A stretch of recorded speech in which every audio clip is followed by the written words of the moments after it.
This podcast you're about to listen to is an interview that I did with Charley Tishner, the Facebook disruptor.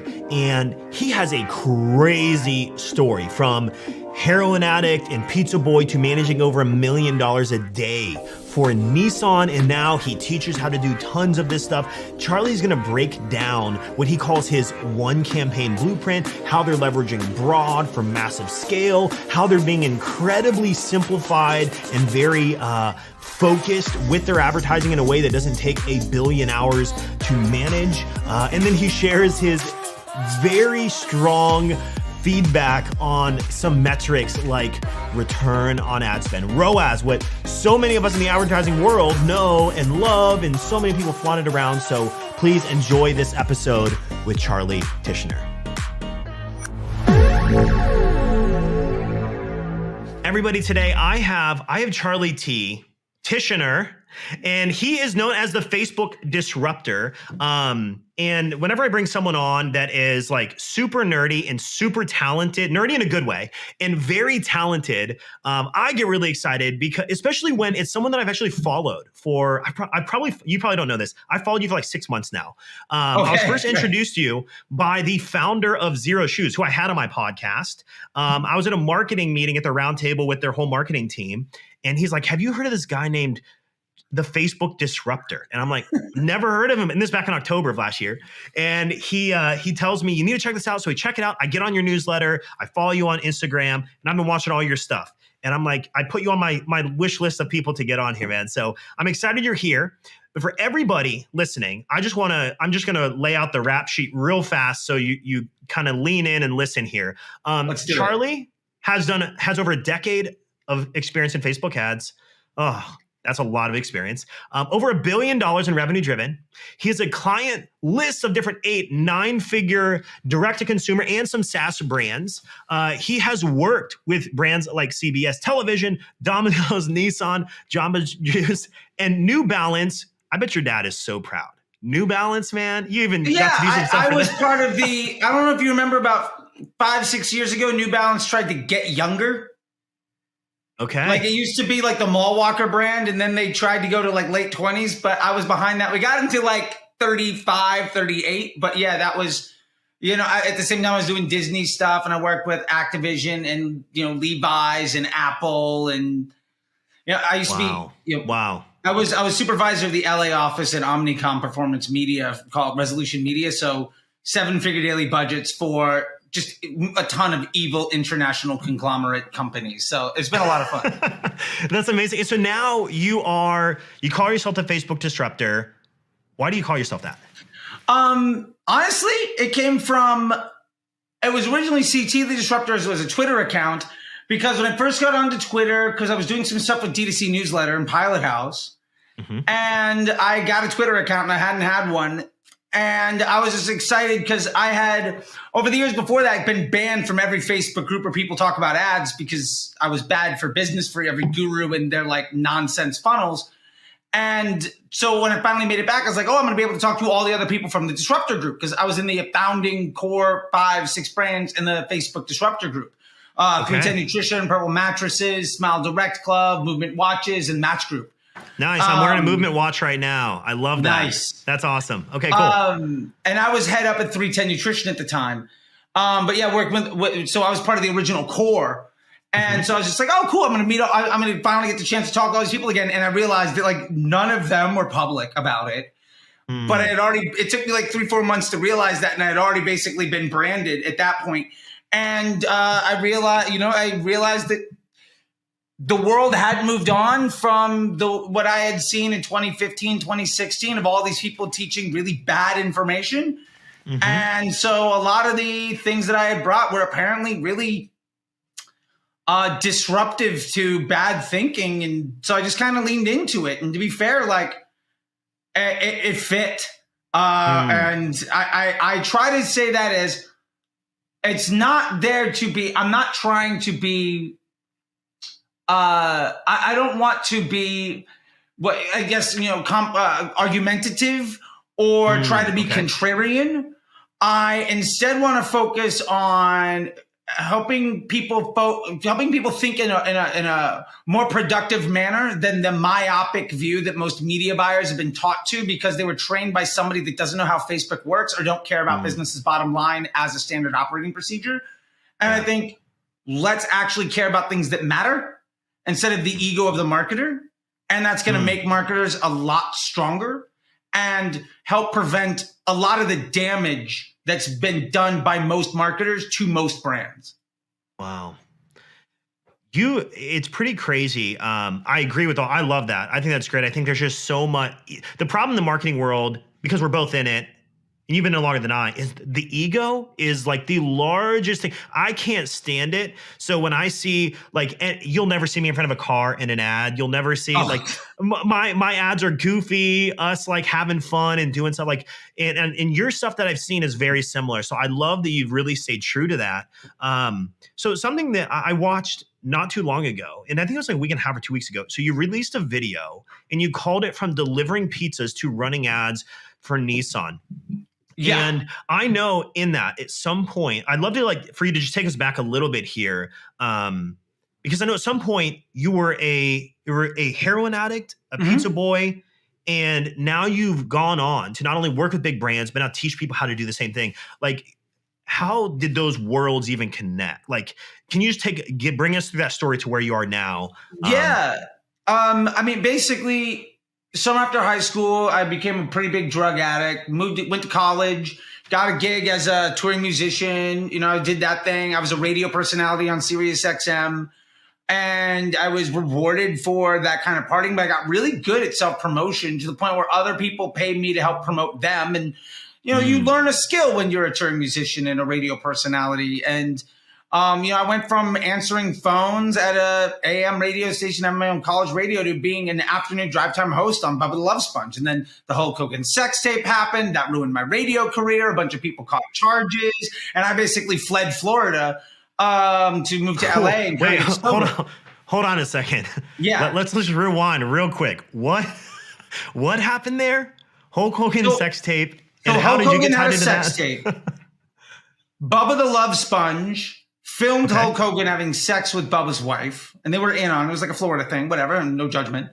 But then leaked it to Gawker, and there was a huge scandal. And as a result, Hulk Hogan and Howard Stern were the underwriters of Bubba the Love Sponge's radio network on Sirius XM. It was an extension of the Howard Stern radio network.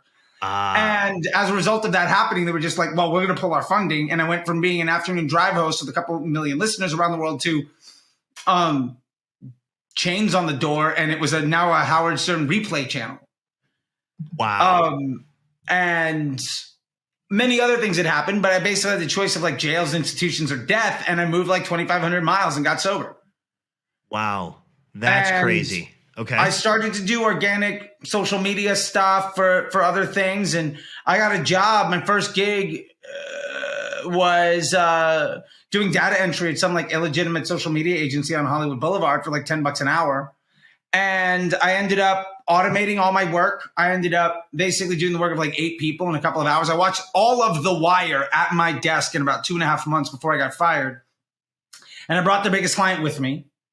And I started a social agency just doing organic growth hacking. Ended up going on AMC's show, The Pitch. And I was part of their last episode. Once they put me on TV, they canceled the show. We won the episode. They just saved the best for the last. That was it. They saved the best for last. Yeah. They were like, no, you're done. You're done. Cut. Yeah, funding pulled. Who made I'm not even on screen for that long. But so we won that. And then because of getting that business, my business partner at the time was also my attorney. And he had designed the paperwork. So basically the ink wasn't dry on that contract and I was fired. And I took the biggest clients with me again. And my biggest client at the time fired me because one day he put in $100 into Facebook to run ads. And he's like, dude, I spent $100 on ads. It did more for me than paying you $2,000 a month does. And he honored the contract, paid it out, but it was like, we're done. And the next day I put my credit card into Facebook and started promoting my band. And within 3 months, I was running stuff for Jamba Juice and Viking River Cruises. Within 6 months, I was doing things for Jay and Silent Bob and Robert Rodriguez movies. And, it was Carrie Gaynor anti-smoking stuff. And within 9 months, I was supervisor at the Omnicom office because literally having run ads for 9 months meant that I was one of the top 5% most experienced people. And like I had performance marketing chops at agencies doing multiple things. And I have an MBA and, I have a couple college degrees because fun fact, if you go to college, I didn't realize the ramifications of student loans, but like I just kept getting paid. I just kept getting giant checks written to me for showing up to school. So I ended up collecting a whole bunch of a whole bunch of checks instead of having real jobs. But I just created a mountain of like student loan debt, which I've since paid off. But like that's how I kind of sustained myself, that and being a musician. But so I ended up showing up with like 3 college degrees, an MBA in business from the Harvard Business Review, and having more experience than everybody else in running ads on Facebook. And they were like, hey, we need somebody to manage like 7 figures a day for these big brands. And we need to do very specific things. And I had the ability to walk the walk and talk the talk and do scientific case studies. So I got put in role where basically 7 figures a day, no real overhead. And my bosses had no idea how to do what I was doing. And so it was the Wild West for a little bit. And that was a lot of fun. And I was a bad employee. Like I didn't know how to use Outlook. I was showing up in like band t-shirts and cowboy boots and ripped jeans. And like, I had a gig last night and just show up in whatever I was wearing. Like, that's amazing. I was more eccentric than the creative directors at Shy at Day and all of those good guys. And, I bounced around from agency to agency. Basically, I'd work there for 6 to 9 months. I get fired. I get my boss's job at the spot next door. And eventually I went client side, vendor side, and really just had a huge, just very round experience to get me to that place. And now I've been in a spot where, over the last 5 years, I think I'm personally a partner in my 4th business that's going to go from like, they brought me in doing $50K a month a year and a half ago, and now we do $1 million a week. Wow. That's the 4th time in the last 5 years I've done that. And I'm about to join my 5th one that's on a similar rate. And I've also grown my own stuff. And it's now, it's not lucky. It's a process. And so I've really just tried to take what I've learned and make it readily accessible to people. And generally that is difficult for people to take in, but I look at it as from a business perspective. And that means that what I have to say comes from a different place. And that's just come from my background of having to make $1 million a day work is a lot different than somebody trying to keep a client that's spending $30,000 a month by looking better on a report so that somebody else gets fired, even though I'm not doing any decent work. And that just gives me a different perspective. Every time I hear that's probably one of the craziest stories I've actually heard on the podcast, because I've heard some crazy, like from here to there, Zero Shoes, Steven Sashin came in, pitched on Shark Tank. They wanted all his business. He turned them down, and now he did 33 million last year, whatever it is. So like I hear stories like that, and I'm like, that's really inspiring. And then when you hear the ones and it's like, man, you were a pizza driver. You became a Sirius XM. Yeah, you're busking. Fired from Pizza Hut. Like that's how bad of a pizza delivery. I took 3 months and they fired me. Like that's how bad I was. And I had to make choices every day between like gas, food, and drugs. Like so, like I know what that looks like. And to be fair, like this summer I'm going to buy a place in Chelsea as my like second house. It's been 10 years. This is stupid. Like it is ridiculous. But it's not anything that like I'm not necessarily specially unique. So I'm just trying to make that accessible for everybody. It's always inspiring to me to hear when someone hits that bottom of the barrel, when you hit that life-altering moment. And I feel that many people I had that moment for me, and that was like 6 years ago. Yours is really extreme to be in that position, man. But like when you have that, you feel backed in a corner. You have to choose. Am I going to fight? Am I going to leverage this pain, this fear, this everything that's going on to change my trajectory in a good way? Or am I going to let it just demolish me? And to see that you were able to do that, to move into where you're at, you're about to buy a new place. You have 4 going into, I think you said your 5th business. That's unbelievable. That takes a lot of mental fortitude to continue to do that, man. Well, thank you. Yeah, I'm stubborn. I'll put it that way. That's awesome. My wife would agree. I probably share similar tendencies, man. I like it. Hey, it works for some people. You just got to figure out the social aspects after that.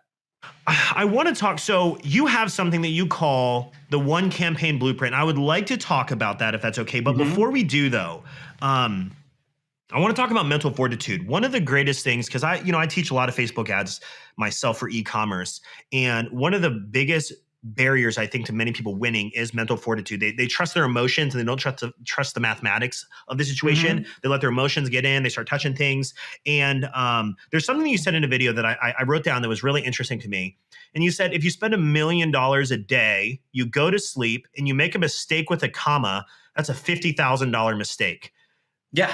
That takes a lot. Like, could you speak to like what type of mental fortitude do you need to have to be an advertiser and to win at advertising? Do you have any advice on that? Because I mean, $1 million a day, that's a lot, right? Like most people listening to this are not going to get to that point. Sure. But like it requires a lot of mental fortitude to do this. And that was like an extreme example you said that really just stuck out to me. Yeah. I mean, I think there's something in there's a certain level of, I think good entrepreneurs have dumb confidence. And to be fair too, I think a lot of anybody that excels, great athletes, great musicians, like you can't be that good at something if you're not willing to say, yes, everybody knows this is everybody knows this, like you're not going to be whoever it is. But like, the only people that stick with it are the ones that ignore all of that. And like, when I first did it, the first like week or so, like I think I would never sleep more than like 30, 45 minutes at a time because I'm terrified. Right. And then it's sort of like, I think the fear is a lot more damaging emotionally, mentally, and like physiologically than actually having it happen. It's like getting punched in the face. The fear of getting into a fight is so much worse than actually getting hit. Like you get hit and it sucks. But the pending fear of that happening forever and just avoiding that is so much more damaging to who you are than it actually just happening and moving past it. And I was lucky enough that, in that first 7 to 10 days, I legitimately made a mistake. It was like a $53,000 mistake on an ad spend for like, I think it was Wheel of Fortune during Sweeps Week. And it was nothing other than just like, like a typo. Wow. But like, I mean, when you're spending $1 million a day, a typo can do that. You know what I mean? Yeah. Because that's also like nothing. You know what I mean? Like if you're spending $10 million a week, $50,000, oops. Yeah. Oh, well, like it's, and that's staggering. But like, it takes that spot. So I've ultimately had these spots of what I like to do is address what is the biggest fear? What is the biggest obstacle? And then can I obsess over overcoming that and really trying to take on whatever that thing is so that I can move on to the next thing? Because the honest truth is there's always going to be the biggest fear. There's always going to be the biggest obstacle. And also like as a kid, like if my parents like, oh, I'm going to take away your toys or whatever it is, something else became the most important thing. Like no matter what it is, something will take that slot. But if you can address that biggest thing, every time you overcome it, you're going to get more and more momentum and take big leaps forward. And you're never going to be able to move mountains if you worry about the pebbles. If you're just trying to do all the small little things, you're never going to get anywhere. Wow. Yes. And, and I say like, I did another video about like $50K a month, how to get to that place. And what I realized when I was at the ad agency is the people I was working next to at Omnicom or wherever else, just because we mentioned them earlier, if they did a really good job, they might make an extra $1,000 a month next year. And that's amazing.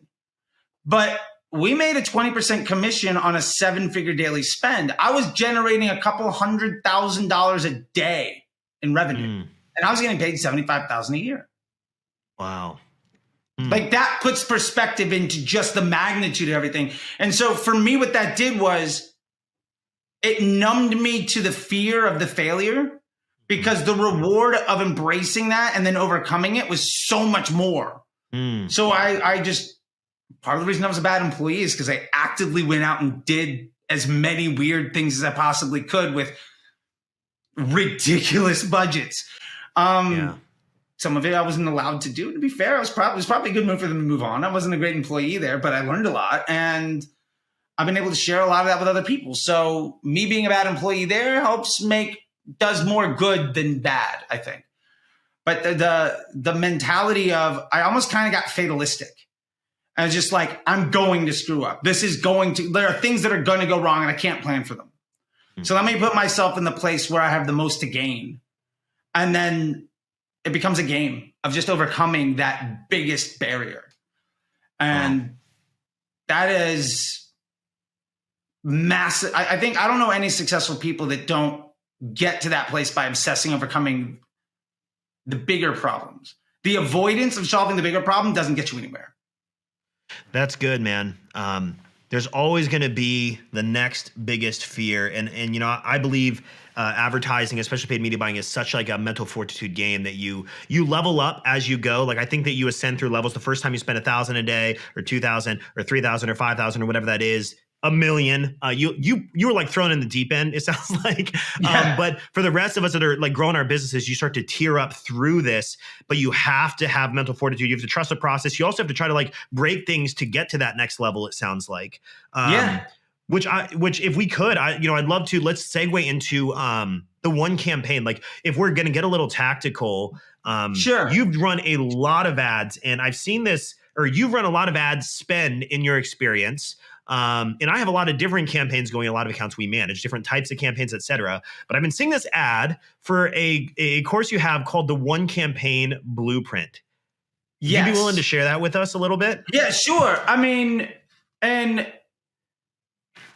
at a very high level, basically what we're talking about is Facebook's a machine learning algorithm. So what are you teaching it? And if you are looking at Facebook as an investment portfolio, like an investment banker, why are you investing in places that aren't the best investment for your business? Maybe I want to invest where I'm getting 20% return versus a 5. So every time I invest to get a nickel, I'm losing 15 cents because I could be getting 20 back. Or maybe I want to invest in the 5 because I can do it at 10 times the volume of getting a 20% return back. Mm-hmm. And if Facebook's a machine learning algorithm, how do we design ourselves to best take advantage of doing that one job really well? And even at $1 million a day, I can tell you that I didn't run out of opportunity. And that's back when CPMs were like $2. So like, woo. Oh man. The glory days, man. And that was before, to be fair, too, there was no pixel. Like there was no such thing as a conversion campaign at the time. Like I remember when the pixel came in, and to be fair, that put more people out of work than iOS 14 ever will. I feel like I'm just sitting in like my grandpa's living room, and he's just telling me stories about the good old days before the pixel and the good. Yeah. Because I wasn't advertising them. The pixel was around when I started doing it. Gotcha. So then we get into, okay, well, if what we're going to do is say, I'm spending 300 a day, I'm spending 5,000 a day, I'm spending 50,000 a day. How do I make sure I'm spending as much of it as possible for the single best investment for my portfolio? Which is really just amplifying my business model. Jordan's is by no means the best selling, is by no means more than like less than 1% of Nike's revenue. Like the Big Mac is way down the list of where McDonald's makes their money, right? Like the Corvette isn't what Chevrolet pays its stockholders with, right? Like that's not, but you lead with what gets people into your business. And so with that being said, I think so many people make the mistake of having, well, I'm going to promote 3 offers. Why? 2 of them are objectively worse for your bottom line. And I do see people saying, well, you've got to promote all the things in the store. And I know a guy that's very popular in this space that's come up with this concept of contribution margin by ad and all of this stuff. And my point to that is like, you have no idea because you also don't know where anybody is in their customer journey. You also are chasing a lot of things. And the reason your accounts are unstable, the reason your business is so dynamic is because you're feeding into it by you're trying to solve lack of confidence and instability by introducing more instability. Like the more creative testing you do, the more you're investing in things you don't have confidence in. Like you're hiring more employees so a larger percentage of your work getting done in your business today is by people on day one. That's not how you're successful. Yes. And if you know one thing makes you if 80% of your money comes from 20% of your product line, why are you promoting the other 80? Oh, it's a liability. Hallelujah. And that's not the role of Facebook. So in the campaign structure, how do we best leverage Facebook's AI to become a good business partner to Facebook? Because ultimately what we want to do is position ourselves to be the best business partner to Facebook so we get the highest quality impressions. So we show up as second in the newsfeed, not 10th. Mm-hmm. Like if you're if you're above the fold on Instagram, that's earned and it's cheaper than being 15 minutes into a doom scroll. So how do we become the best business partner so we're getting lower cost inventory that's higher quality, where we don't have to change things out all the time, because then also our machine learning algorithm is getting better and better at understanding how to treat this individual type of user. Mm-hmm. Which means also we're get better and better at our email flows and search and site optimization, because we're not changing the type of person walking into the store. So the more campaigns you have, inherently, the less stable and projectable your results are going to be. And the more futile any efforts are in optimizing your efforts after the click. Mm-hmm. So like if you have 5 campaigns running, it is infinitely more difficult to fix what happens after the click in your business than if you have 1. So with that being said, what I teach in that is really how to get down to that one thing, what that can look like. And I'll give it a sneak peek. This is like my famous, at this point now, like sticky note. I had some guy come to my house. He's like, can I take a picture with the sticky note? And I was like, yeah, sure. So this is our one campaign. We have one ad set that has our winning post IDs. Proven constants. They might not be the best ads in the world, but they're the ones that earn the most spend, that have the most stable output. Mm. And we also know where they sit in the funnel by measuring their CPMs and their frequency. We know that some of them are prospecting, some are retargeting, etc. Then we have 1 or 2 dynamic creative tests following 3-2-2 method, which is something else we can get into at another time. We might not have enough time today, but Google 3-2-2 or ask ChatGPT. Apparently it's in there now, which is fun.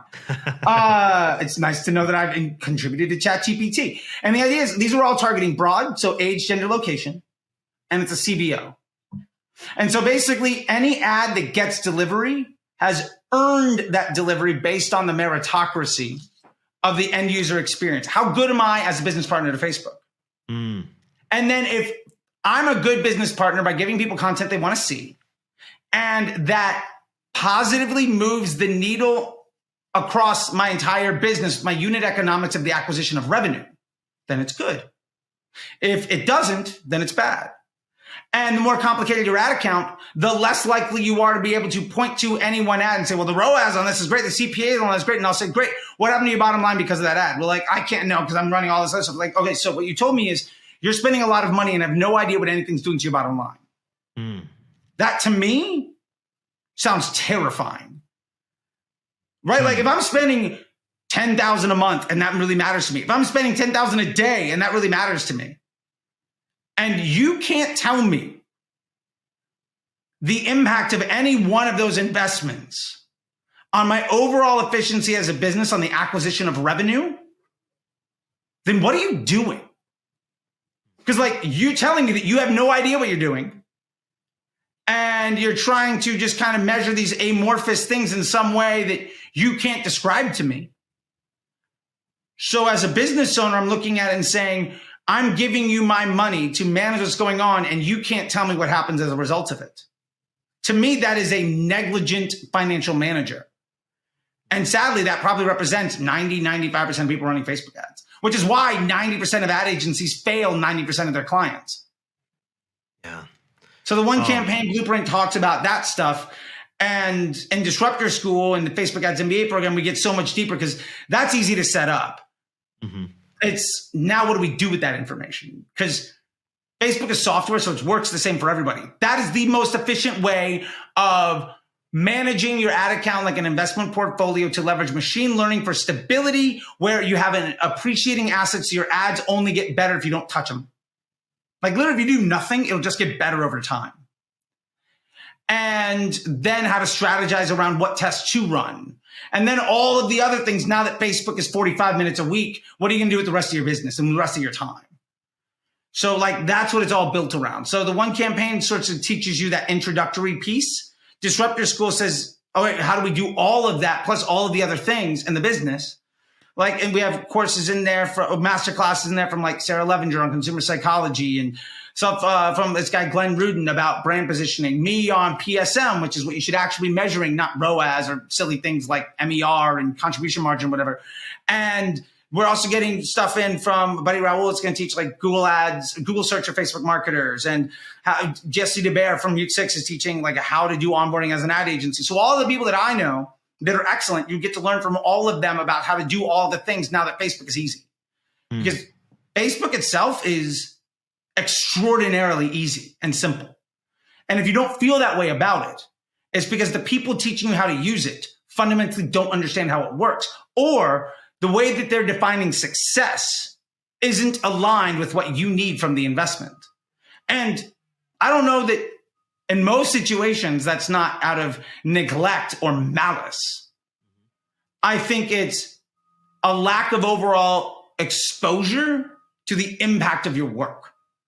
And just, I've been in situations where you literally, like when you're spending $1 million a month, $1 million a week, $1 million a day, and you're not the only person at the table spending, and there's like Deloitte on the other side of the table, you need to have a really good answer that's stable enough that they don't need you.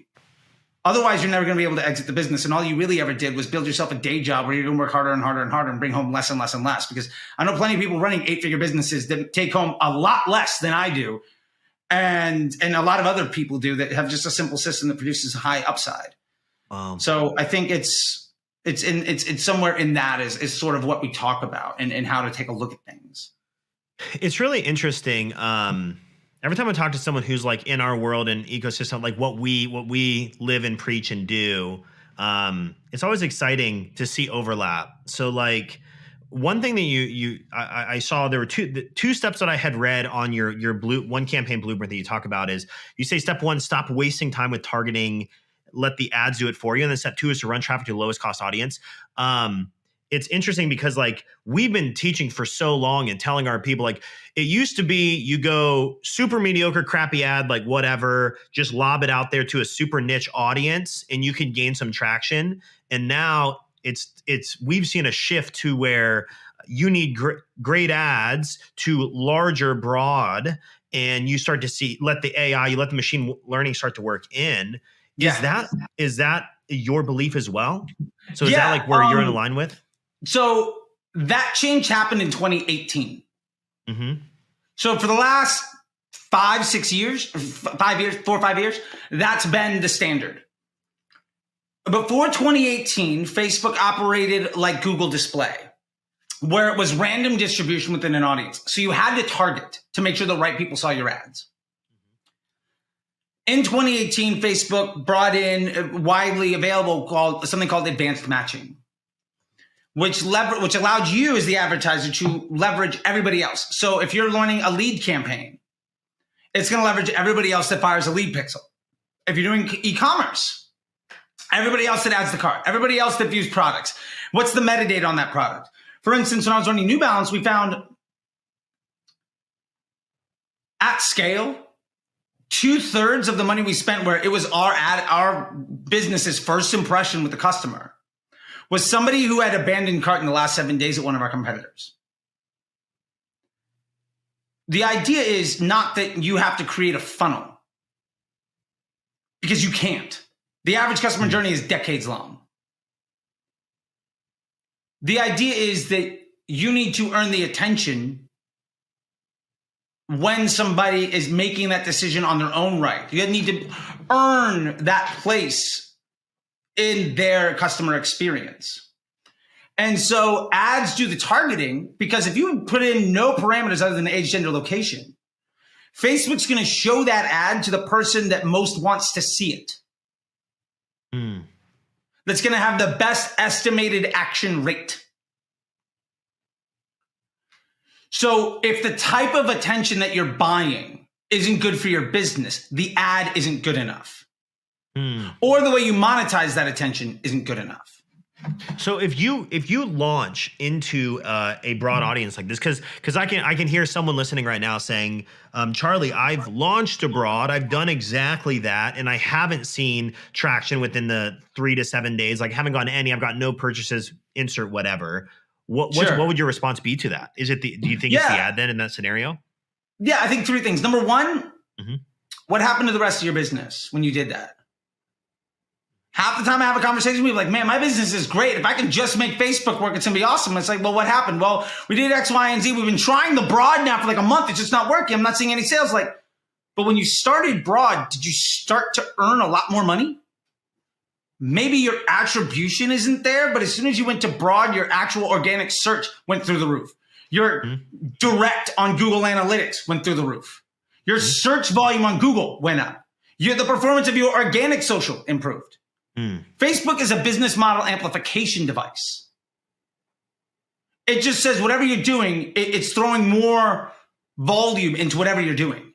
So I don't care if my results look worse on Facebook, because that doesn't matter. The platform level performance means nothing. What matters is money in, money out. And so half the time that people say that, what they're really saying is Facebook's attribution isn't showing good sales on this, but my business is doing better. And so my thing is, why are you going to stop the thing that's helping you be more successful? Yeah, that's good. I think most people fall into one thing. They ask the wrong questions, they value the wrong metrics, and they define success in the wrong way. And so here they're defining success by valuing the wrong metric. The CPA of the ad, the ROAS of the ad, like that doesn't matter. That has nothing to do with business success. The other thing is, if you've been running interest groups and lookalikes and retargeting, the 2016 model of how to run ads, the thing that's been obsolete for 5 years, and you launch broad, you're not good at making broad ads, and you've trained the machine to need those training wheels. So you have to invest in teaching your employees how to do a different job better. And so don't abandon it right away. Start it at some manageable level. And then as it begins to outperform the worst thing that you have, let it take a larger percentage of your media spend. And it's at that point, it is legitimately just a numbers game on time until the broad is the only thing you'll ever need. And at that point, you can abandon targeting holistically forever. Sometimes that takes 2 weeks. Sometimes that takes 2 months. And there's nuances to it because you're probably running multiple types of ads to multiple parts of the funnel. You're probably promoting multiple things. You're probably leveraging other stuff. And your media mix probably requires you to take advantage of that. So when you start going broad, you're not taking advantage of search in the same way. And your emails might perform differently. But you got really good at doing the job the wrong way. Doesn't mean when you do it the right way, you're going to be better. You have to learn how to do that. And I think most people say, well, I'm running lookalikes and I'm running broad and my lookalikes just perform better. And I'll ask them, well, what happens if you turn off the lookalike? If you stop stealing the high performance stuff in an audience that will depreciate, because that audience will eventually fatigue, which broad will never do. And you started to invest that learnings into making broad better. Instead of investing it into an asset to help it depreciate faster. Like a 1% lookalike is actually a 99% exclusion based on data that you probably don't trust.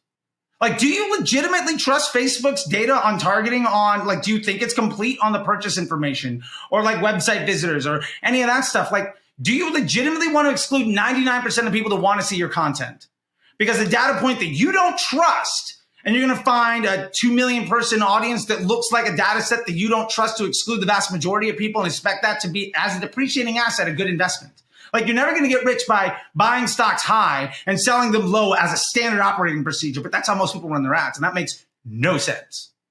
You know, it's interesting you say that. I was going to say, so our experience with broad is that the accounts that we work in that have some people, I hate the word seasoned pixel. I don't really like it, but you get the idea, right? A lot of people, the more we've run, the more spend we run, the larger the stacks of whether it's stacking things, the broader the audiences you can go until you get to that openness of it. I call them open, you call them broad. Sure. So like, it is interesting. You put it in a good way though, that like if you were to train your employees one way and then suddenly the next day you just switch to the other, there's going to be a negative result of that, right? So you have to like almost train them in. You're going to take these two or whatever. We're going to do a mass training. We're going to slowly train them into the new way. It's an interesting way of putting it. I've never been able to put it like that because we do see that I will say that some like newer brands that they're starting from scratch, let's say, nothing in their pixel broad. I've seen it annihilate them. Like and it could be their ads it could be their ads. And sometimes when they go a little bit more refined, they get that initial traction, but over time, we see broad and larger, like even stacks of audiences, like 238 million. It's pretty much the whole US if you stacked everything together. You can go, we've seen broader really work over time. That's a really interesting way of putting it though. And yeah, I mean, it's ultimately an investment. Like, do you want to run your business on depreciating assets that increase your cost of advertising over time? Or do you want to invest in an appreciating asset that makes it more and more stable and requires less and less management so you can work on what happens after the click? Wow.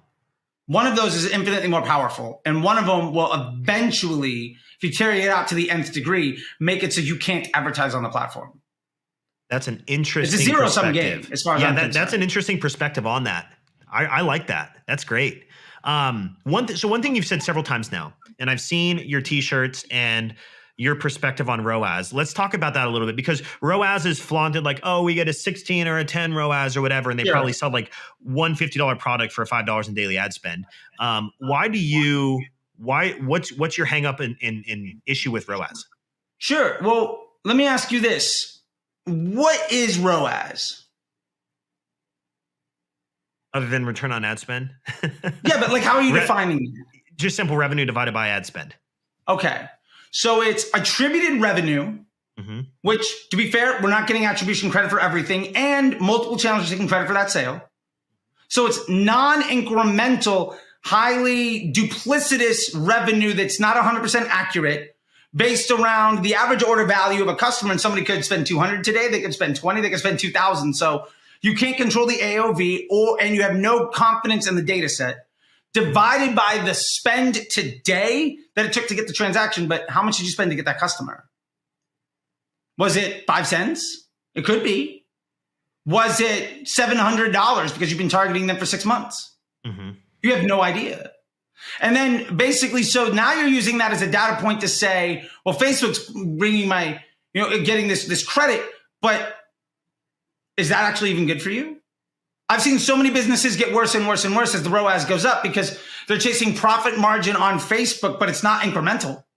And then they say, well, you can't really measure incrementality and attribution, this and that. I'm using different windows. None of that matters.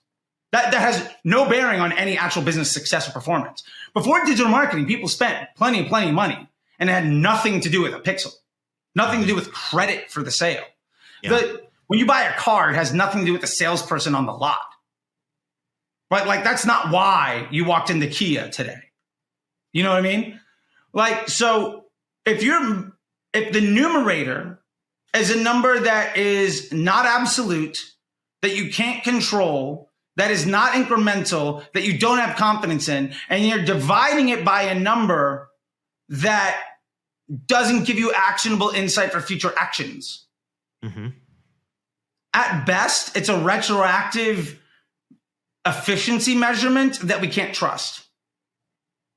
So if neither part of the fraction is actionable data, why are we doing it? And at the end of the day, like, why are we even looking at ROAS anyway? It's to pick what ad to run, pick what ad set to run, what campaign to run. That's not how we should be managing the platform anyway. Like, we need to know, does this ad get more spend? When it gets more spend, what happens to the bottom line of my business across all marketing channels? Well, that has nothing to do with ROAS. There's plenty of times where the ROAS goes down because you're feeding top of funnel. Now you're searching direct and organic and email and everything climbs. So that's great. My point is, ROAS itself is a fictitious number built to help digital marketing companies take more credit for everybody else's work, and it's not actionable. I think if you focus on just chasing it, you can make your report look good. And if you're still in the game as a business evolves and just gets better, you're a rain man doing the rain dance at a used cars lot long enough for it to actually start raining. Mm-hmm. And in my book, that doesn't mean anything. Yeah. Because, yeah. Oh, so some interesting perspective. So one thing I say all the time is I see advertising is the tide that raises all boats. So like email looks really good when ad spend goes up, organic looks really good, direct, all those things you said, definitely agree on that. As far as like making decisions within the ad account though, how do you, what's your preferred way of making decisions with it? At least on the ad level, like it holistically will rise revenue, but what is that thing that makes me say, kill it, trim it, stack it? Like what is that metric you primarily look at then? Did it earn spend? Or more importantly, if it earned spend, how did the media mix of spend change? And did my overall performance improve? How do you define the performance? Blended CPA, profit margin per day, acquisition of whatever the business objective is. So am I trying to acquire new customers? Am I trying to improve acquisition of revenue volume? Am I trying to improve top line, bottom line, whatever that is? Mm-hmm. As my investment portfolio changes, meaning the amount of spend that every ad gets evolves, is that good or bad for me? And if something getting more spend is net bad for my bottom line, well, I know it's bad for me. My bad ad that gets all the spend might be the reason that my Google search is so high. That good ad that gets all the spend might not ever be scalable. And as soon as I try to isolate it, it breaks because it's only good as the 12th touch, but it's getting enough volume because of everything else. So yeah. And if your ad account is not simple enough to make that in sight, then you're setting yourself up to not be able to take actionable. You're not able to take action on the data that you see. So I would say your ad account architecture is a liability to the success that you want to have because you've set it up in a certain way where you're not able to actually point to the net impact of any dollar spent in any place. And again, if you can't tell me the impact of my investment portfolio on my bank account, why am I giving you any money at all?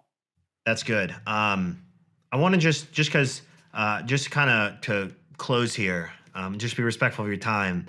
Sure. A few different takeaways that I kind of have in here that I think is worthwhile, and please expand upon these as I kind of add these. So the first thing I've kind of seen here is that there's always going to be another fear. So as you're going into advertising, as you're growing your business, there's always going to be that next level you have to break through that you have to have mental fortitude for.